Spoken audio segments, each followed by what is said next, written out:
There's a place where hope goes to die. It doesn't end with a bang or a scream, but with a whisper, a single, shuddering breath that tastes of rust and regret. Hello, and welcome to Dead Form Stories. If you have the courage to peer into the abyss, to listen to the tales that whisper from the shadows, then you are in the right place. We are the keepers of forgotten fears, the archivists of the almost real. If you dare to face the horrors that lurk just beyond the edge of sight, then we invite you to like, subscribe, and join us if you believe you can bear the weight of what we are about to unveil. For tonight's story is not one of ghosts or ghouls, but of a silence that eats you from the inside out. It begins, as all true terrors do, with a promise, and it ends with the stillness. And the stillness began with a whisper in the rain-slick streets of a city called Ashford. It was a city that had forgotten its own name, a sprawling, groaning beast of concrete and rust where the sky was a permanent, bruised twilight. The air always carried the wet dog smell of old brick and the faint, coppery tang of something best left unexamined. On the outskirts,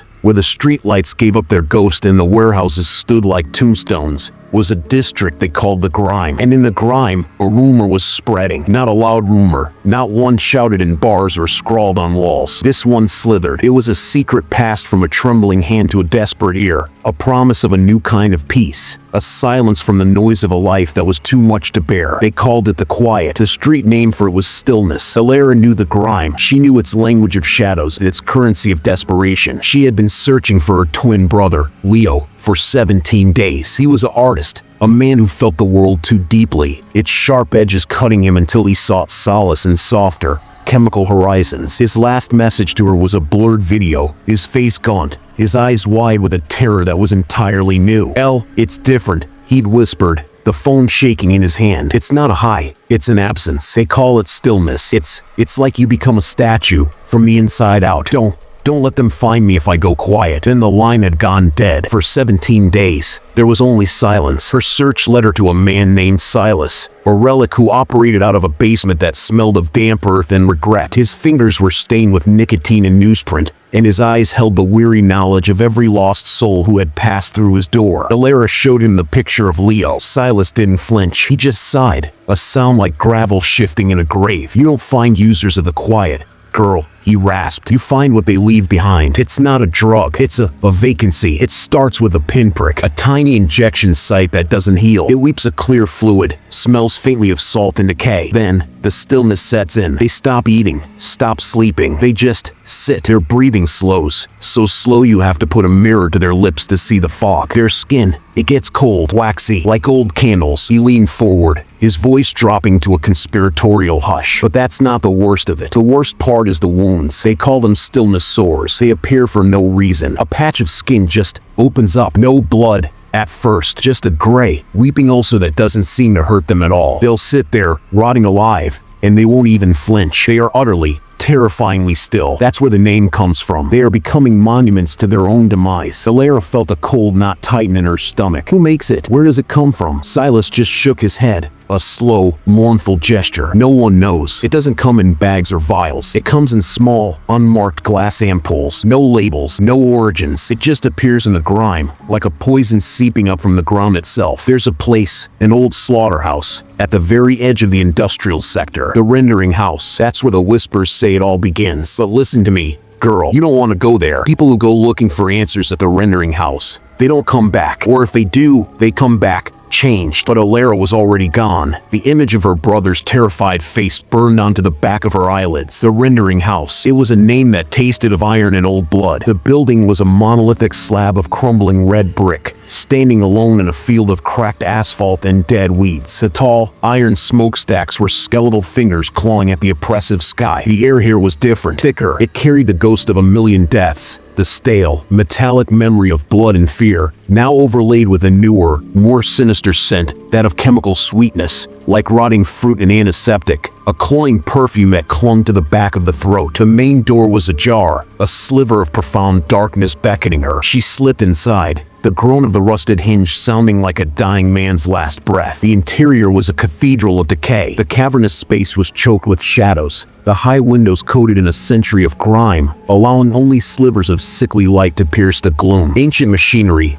great rusted gears and conveyors, stood frozen in time, draped in cobwebs that hung like funeral shrouds. The floor was slick with a damp, unidentifiable muck. And then she saw them. They were sitting, propped against the walls, slumped over machinery, lying on the concrete floor. Dozens of them, men and women, young and old. They were perfectly, unnervingly motionless. Their clothes were ragged, their hair matted, but it was their posture that was so wrong. They weren't sleeping, they weren't resting, they were placed like discarded dolls. Their chests barely moved. Their eyes were open, but they saw nothing. The pupils were fixed and dilated, black pools that reflected no light. This was the stillness. Alara moved among them, her heart a frantic drum against her ribs. The smell was worse here, that sweet, rotting smell, mixed with the pungent odor of unwashed bodies and the faint, coppery scent of the sores Silas had described. She saw them now, on arms, on necks, on faces, patches of gray, necrotic flesh, open and weeping that clear, salty fluid. One man had a sore on his cheek that exposed the yellowed bone of his jaw beneath. He didn't move, he just stared into nothing, a monument to his own rotting flesh. "Leo," she whispered, her voice swallowed by the immense silence. The only sounds were the drip, drip, drip of water from a leaking pipe somewhere in the darkness, and the faint, almost imperceptible, rasp of slow, shallow breathing. She found him in a corner, partially hidden behind a massive, piston-driven machine. He was sitting with his back against the cold brick, his legs splayed out before him. He was so thin, his face a pale, gaunt mask. A fresh, weeping sore marred his temple, but he was alive. His chest rose and fell in a slow, tidal rhythm. "Leo," she cried, rushing to his side. Dropping to her knees, she grabbed his shoulders, shaking him gently. "Leo, it's me, Alara." His head lolled to the side, but his eyes remained fixed on some point in the middle distance. There was no recognition, no spark of the vibrant, troubled brother she knew. He was a shell, a beautifully preserved, breathing shell. A sob caught in her throat. This was worse than finding him dead. This was a living death, a purgatory of the soul. She noticed something then, tucked into the waistband of his jeans. A small, glass ampoule, empty. She picked it up. It was cold to the touch. There were no markings, just like Silas had said. But as she turned it over in her hand, she saw that it wasn't entirely empty. A single drop of a viscous, clear liquid clung to the inside. It smelled of salt and that faint, cloying sweetness. A sudden noise made her freeze. It was a soft, shuffling sound, followed by a wet, tearing noise. It came from the deeper darkness at the far end of the main hall. She slowly rose to her feet, her every instinct screaming at her to run. But she had found Leo. She couldn't leave him. She crept forward, towards the source of the sound. The shadows deepened, coalescing into a doorway that led to a smaller, secondary chamber. This room was different. It was cleaner. The air was thick with the smell of antiseptic and that overwhelming, sweet rot stench. And in the center of the room, under the beam of a single, bare bulb hanging from a wire, was a scene that would be etched into her mind forever. A man in a stained, heavy rubber apron was standing over one of the still figures, a young woman lying on a metal gurney that looked like it had been salvaged from an abattoir. The man's back was to Alara. He was working methodically, his movements precise, practiced. In his gloved hand, he held a long, wicked-looking scalpel. With a terrifying, casual efficiency, he was cutting into the woman's arm, right into one of the large, gray stillness sores. But he wasn't trying to heal it. He was harvesting. He carefully sliced away a section of the necrotic, gray flesh, placing it into a small metal bowl beside him. The woman did not react. She did not scream. She did not flinch. Her eyes were open, staring at the ceiling, her breathing slow and steady. She was awake. She was aware, and she felt absolutely nothing. Alara's hand flew to her mouth, stifling a gasp. The man paused. He slowly, deliberately set the scalpel down on the gurney. The metallic clink was deafening in the silence. He began to turn. She didn't wait to see his face. She turned and ran, her boots slipping on the damp floor. She didn't look back. She sprinted past the rows of the still, their vacant eyes seeming to follow her frantic flight. She reached Leo, and with a strength she didn't know she possessed, she hauled him up onto his feet. He was dead weight, his limbs limp and uncoordinated. He made a soft,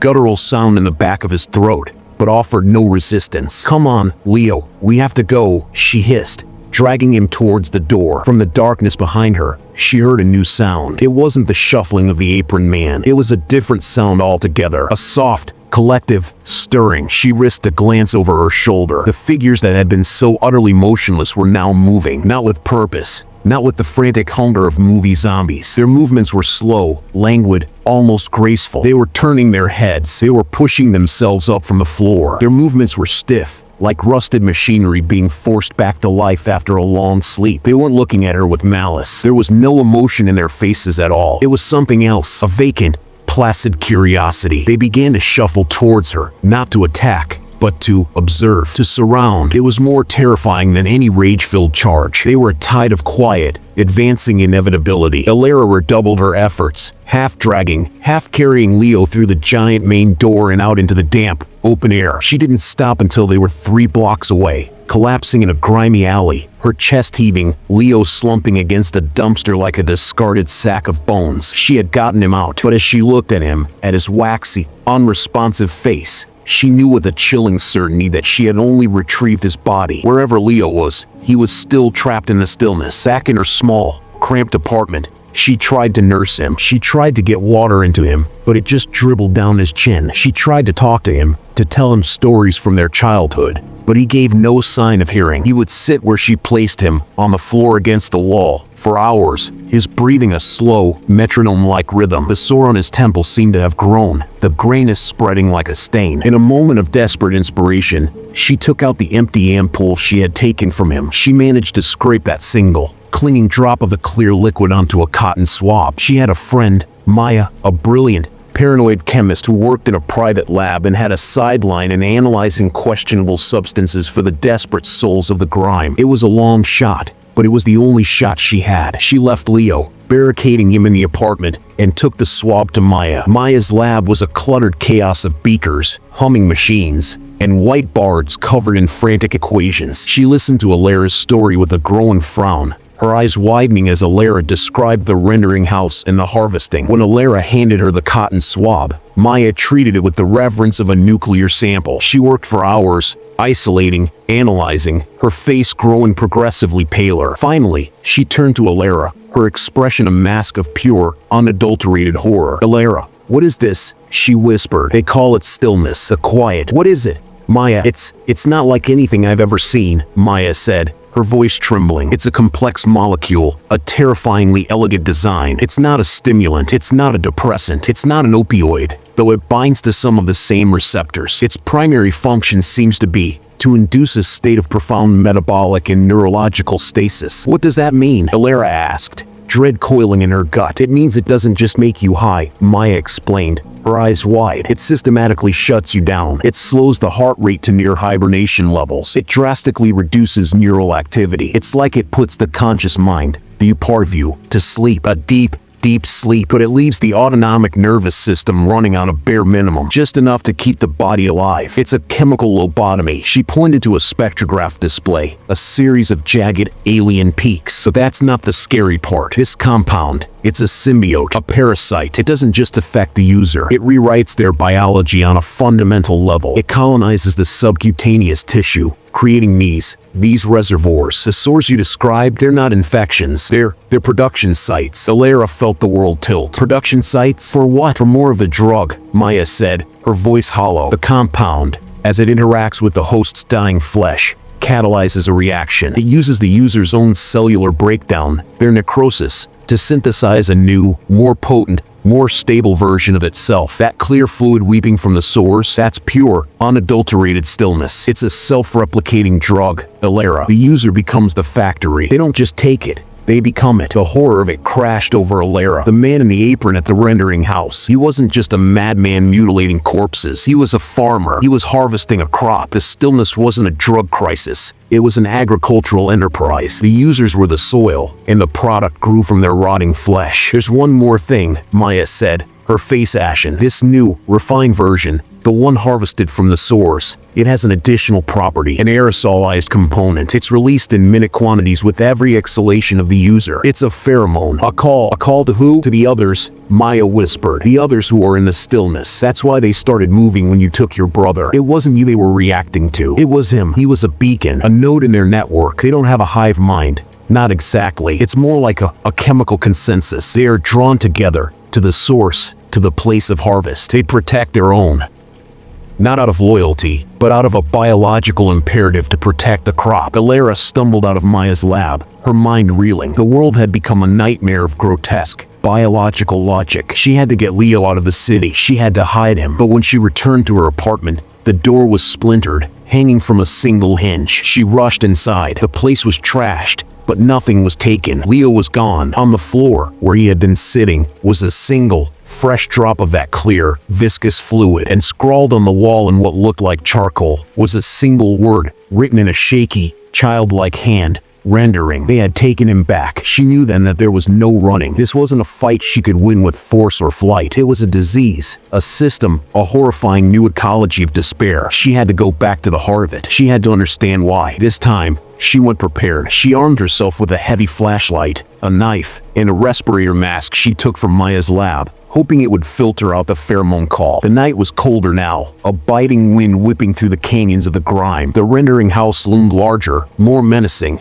as if it had grown in her absence. She entered through the same door, the silence now a predatory thing, waiting for her. The main hall was just as she had left it, but the still figures were no longer sitting placidly. They were standing, dozens of them, arranged in loose circles and lines, facing the inner chamber. They were waiting. They didn't move to stop her as she walked, her steps echoing in the cavernous space. They simply turned their heads in unison, their blank eyes tracking her progress. It was like walking through a forest of human trees, all watching. She moved towards the inner chamber, the source of the light and the smell. The door was open. She peered inside. The scene had changed. The gurney was still there, but now it was surrounded by figures in clean, white biohazard suits. The man in the rubber apron was there too, but he was no longer the surgeon. He was the foreman, directing the others. They moved with a sterile, efficient purpose, harvesting the gray flesh from the still forms laid out on several gurneys, placing the harvested material into sterile coolers. And in the corner, shackled to a pipe with heavy chains, was Leo. He was awake. He was still, but his eyes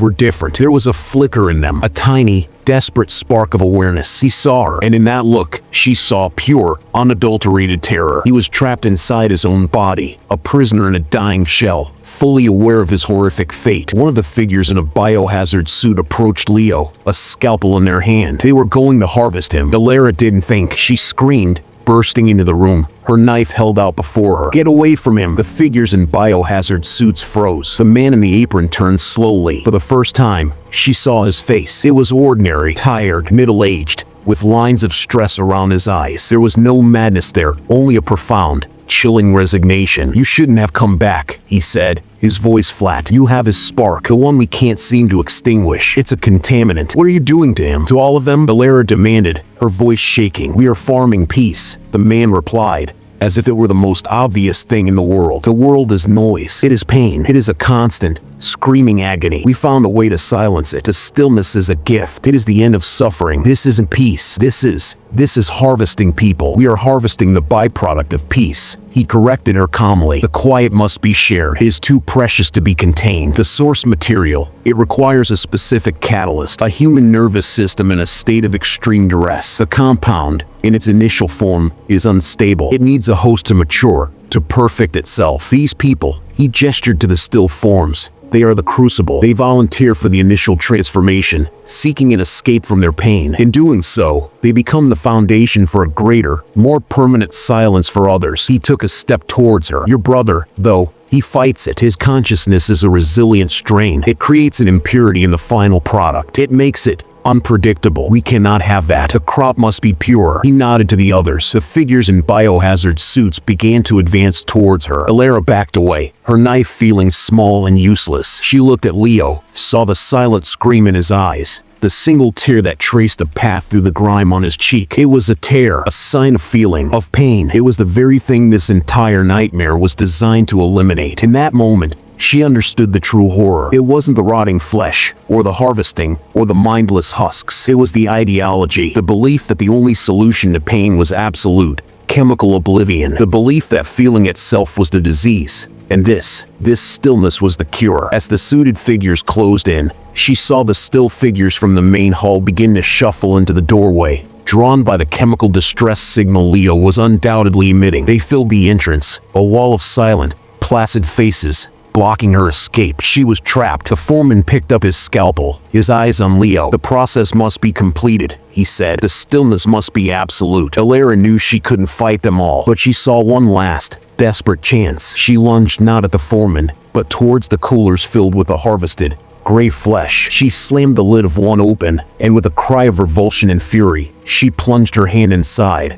grabbing a fistful of the cold, necrotic matter. The figures in biohazard suits recoiled, not in fear, but in professional dismay at the contamination. Alara didn't stop. She turned and threw the handful of rotting flesh at the advancing wall of the still. It splattered against the chest of a woman in the front. The effect was instantaneous and catastrophic. The woman's placid expression didn't change, but her body went rigid. A violent tremor racked her frame, then another. The other still figures around her began to twitch, their heads jerking, their limbs spasming. The pure, concentrated dose of the refined stillness, applied directly, was overloading their fragile, slowed systems. It was like a power surge in a grid running on a trickle of current. They didn't become violent, they became unstable. Their slow, graceful movements became jerky, uncoordinated puppetry. They stumbled into each other, into the equipment, into the figures in the biohazard suits. The sterile order of the room dissolved into chaos. A cooler was knocked over, its horrific contents spilling across the floor. One of the still figures stumbled into a rack of glass ampoules, sending them shattering to the ground, the liquid within pooling and mixing. In the confusion, Alara saw her chance. She dodged a spasming figure, leaped over a fallen cooler, and reached Leo. She fumbled with the heavy chains, her fingers slipping. The foreman was shouting now, his comm veneer shattered, trying to regain control of his disintegrating operation. The lock on the chains was old and rusted. It wouldn't budge. Leo's eyes were locked on hers, pleading. She looked around frantically, her gaze landing on the scalpel the foreman had dropped. She snatched it up and sawed at the leather straps that bound his wrists within the chains. It was slow, agonizing work. A hand grabbed her shoulder, one of the biohazard suits. She spun, slashing wildly with the scalpel. The blade caught the suit's sleeve, tearing it. The figure let go, stumbling back. Finally, the leather gave way. Leo's hands were free. She hauled him up. He was still mostly dead weight, but a flicker of that desperate awareness seemed to grant him a shred of coordination. He managed to shuffle, to lean on her. They stumbled through the chaos, through the twitching, seizing forms of the still, through the frantic shouts of the harvesters. They burst out of the inner chamber and into the main hall, now a scene of similar, escalating disorder. The chemical chain reaction was spreading, a wave of instability moving through the silent congregation. They didn't stop running until they were miles away, collapsing in the back of a stolen delivery truck, surrounded by the smell of old vegetables and diesel. Leo lay beside her, shivering, his eyes closed, but his hand found hers. His fingers tightened around hers. It was a weak, feeble grip, but it was a conscious act. It was a message. He was in there, fighting. She found an abandoned farmhouse on the very edge of the city, a place that smelled of dust and dry rot. She hid them there. The days bled into one another. Leo's recovery was not a linear path. It was a war fought in silence. There were moments of terrifying clarity where he would look at her, and she would see her brother, trapped and horrified by what had been done to him. He would try to speak, but only guttural, choke sounds would emerge. Then the stillness would reclaim him for hours, sometimes days, his body shutting down, the waxy pallor returning to his skin. The sore on his temple slowly began to heal, the gray flesh sloughing away to reveal angry, pink new skin beneath. It was a sign that the colony inside him was dying, that the chemical symbiote was losing its hold. One night, during a moment of lucidity, he managed to scratch 2 words into the dusty floorboards with a trembling finger. Not and alone. She knew what he meant. The harvesters, the ones in the biohazard suits. They weren't just a lone cell in the grime. They were part of something larger. A network, a company, perhaps. An organization that saw human despair not as a tragedy to be alleviated,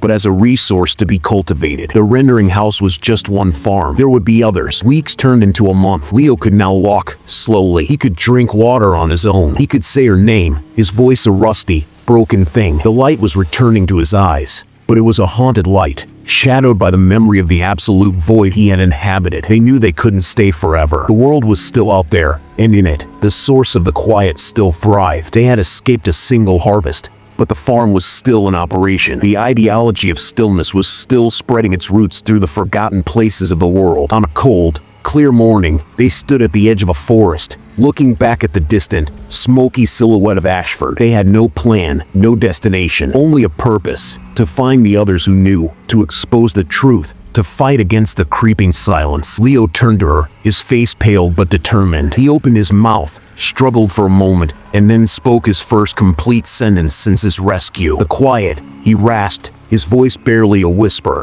Listen. Alara took his hand. It was warm, alive. They turned their backs on the city and walked into the trees. two sparks of defiant noise in a world that was being taught to crave the silence. They had won a battle, not the war, for the stillness was more than a drug. It was an idea, and ideas, especially terrible ones, are the hardest things in the world to kill. They vanish into the trees, two fragile sparks against an encroaching, absolute dark. But if you listen closely, on a quiet night, in the space between your heartbeats, you can almost hear it. The whisper of a promise, the sigh of surrender. It doesn't want to destroy you. It just wants you to be still. And the world grows quieter every day. So tell us, in the comments of Dead Form Stories, have you felt the silence calling your name?